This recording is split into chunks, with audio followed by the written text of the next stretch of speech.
Pre-refunded bonds, what are they good for? Well, what are they, first of all? So Cindy on the live keeps worrying about it. So I'm going to try to fix this so you don't have to worry about it.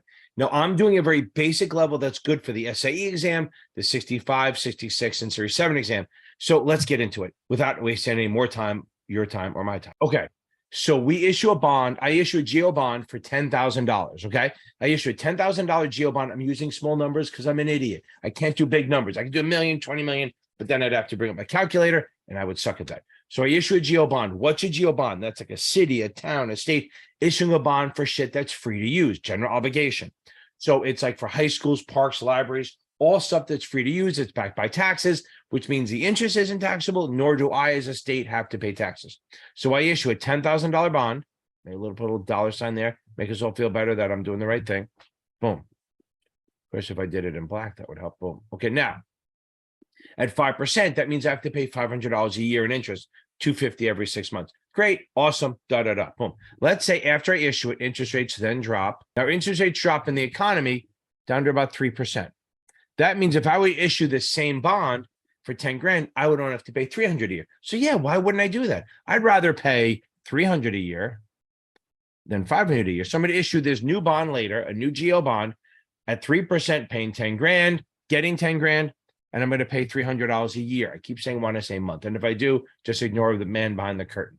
So I issue this bond at 3%. I'm paying 300 a month. And then I take this 10 grand and boom, I pay this off. Boom. That's refunding. That's a refinance. You do credit cards, home loans, and all that. When interest rates drop, you refinance. Okay. Like right now, interest rates are moving up and up and up and up because we're out of a pandemic and crazy inflation, but eventually they'll drop. And all those people who bought houses at 6-7% mortgage will then refinance to save money. Same thing here. That's refunding. But what happens if the bond is not callable yet? Not callable. Or not callable yet. Maybe it's still during what they call redemption or call protection, right? Redemption protection is the number of years that you can't buy, that you can't call a bond. The issuer can't call it back. Boy, that is just fucking messy. Well, let's fix this. Boom.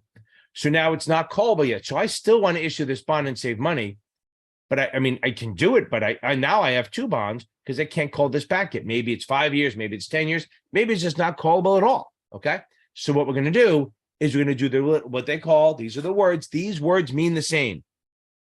Defeasing the debt, pre-refunding, advance refunding, escrow to maturity. Again, pre-refunding, advance refunding, defeasing the debt, and escrow to maturity or escrow to call all mean the same thing. It's basically a little voodoo magic to do this. Now watch what happens. Because remember, cities don't pay taxes or anything to the federal government. So they can actually, and the other thing is, GOs, you don't pay taxes on the interest. So their interest can actually be lower than treasuries. Because remember, treasuries are taxable, even though they're safer. So let's say you have like an 8% treasury, you could have a 6%, a 7% GO, but after taxes, the treasury would actually pay you less. So GOs can have a lower coupon than treasuries, but after all is said and done, treasuries have a lower payout because they're safer. But let's go back to this. I digress. So now we're going to issue this bond anyway. Boom. And it's like, wait, why would you do that? Now we're paying two. But what we're going to do, here's our voodoo. What we're going to do is we're going to open up an escrow account, a little legal account. And an escrow account is a legal account, and it has specific parameters about it. That you have to meet certain conditions for the money to leave, or it has to follow certain rules. So we're going to take this and open it up an escrow account. To have our lawyer set it up, whatever. I had to do that when I bought my house because there was some shit going on. And I didn't want to be worried about paying for it. So I opened the escrow account. We issued this $10,000 bond. We now have 10 grand in cash from issuing the bond. We take the 10 grand and put it in here. And then what we do is we take that money and we buy US treasuries or some sort of AAA, pretty much treasuries think all the time, that are kicking out 5%. Because remember, GOs can issue bonds that have a lower coupon than the treasuries. After taxes, it isn't that way, but we can do that. And these are drastic numbers. It would never be this wide. I'm just doing it before, just so you can explain it. So now, this $10,000 bond that I bought, this US Treasury, is paying 5% a year, which is $500. That's $500 a year. So I'm getting $500 a year from a Treasury, guaranteed in a way. It's AAA rated because it's backed by the El Governmento. Okay.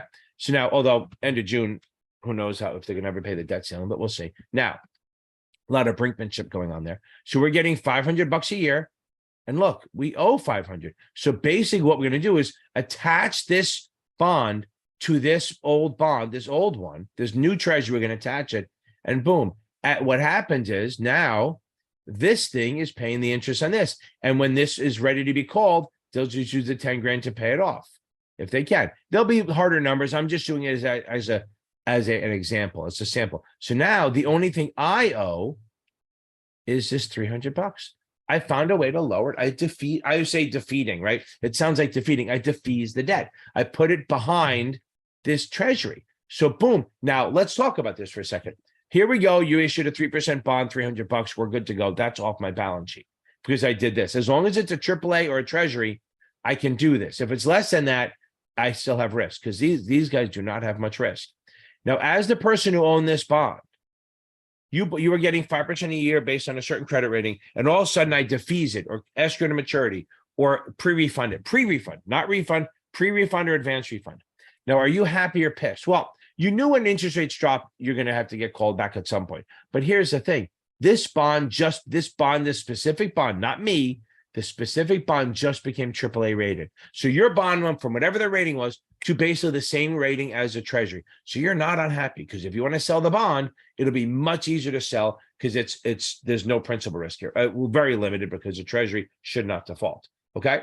That is a pre-refunded, advanced refunding, defeasing the debt. Very simple. If you talk to a bond trader, they make shit on me for that, but I'm giving you what you need to know for the exams. Okay. Don't forget to join my live every Tuesday and Thursday night, 8:30 p.m. It's a free live Q&A on any exam. I've been doing it for since the pandemic started, for over 3 years now. So let's get on it.